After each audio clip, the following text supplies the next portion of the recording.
शाळेत जाण्यासाठी चिमुकल्यांना चिखलातून काढावी लागते वाट. खासदाराने दिलेला शब्द पाळला नाही.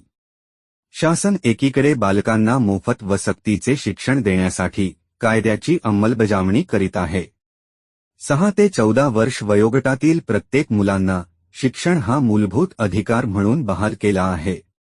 पण शाळेत ये-जा करण्यासाठी रस्ताच नसल्याने सडक अर्जुनी तालुक्यातील कोहोळी टोला येथील चिमुकल्यांना पाठीवर दप्तराचे ओझे व हातात चप्पल घेऊन चिकन तुडवीत शाळेत जावं लागत आहे. परिणामी विद्यार्थी आणि पालकांना मनस्ताप सहन करावा लागत आहे. सडक अर्जुनी पंचायत समिती ग्रामपंचायत चिखली अंतर्गत मौजा कोहळीटोला गाव शेजारी लहान वस्ती आहे. पण त्या वस्तीला मुख्य मार्गाची जोडणारा रस्ताच नाही.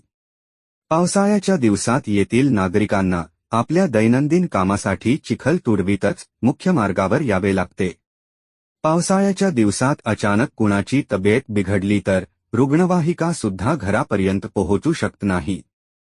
गर्भवती किंवा लहान बालके यांना खांद्यावर उचलूनच मुख्य रस्त्यावर आणावे लागते. तर तेथील विद्यार्थ्यांना चिखल तुडवीतच शाळेत जाणे येणे करावे लागत आहे. जोराचा पाऊस आल्यास अनेकदा विद्यार्थ्यांना शाळेत जाता येत नाही. परिणामी त्यांचे शैक्षणिक नुकसान होते. पण त्या समस्याची अद्यापही दखल घेण्यात आली नाही. प्रशासनाचे दुर्लक्ष. कोहळीटोला मुख्य मार्गाला जोडणारा पक्का रस्ता तयार करावा अशी मागणी तेथील नागरिकांची बऱ्याच वर्षापासून आहे.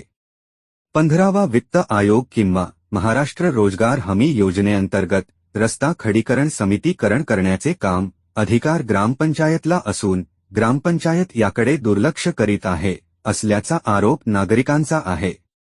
खासदारांनी दिला शब्द. खासदार डॉक्टर प्रशांत पडोळे यांनी नुकतीच समस्या जाणून घेण्यासाठी चिखली ग्रामपंचायतला भेट दिली. यावेळी स्थानिक लोकांशी कोळीहटोला रस्त्याचा प्रश्न उपस्थित केला.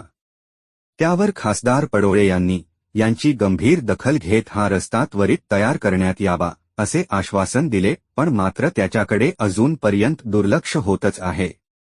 प्रतिनिधी प्रशांत उके, न्यूज 24, आपकी आवाज.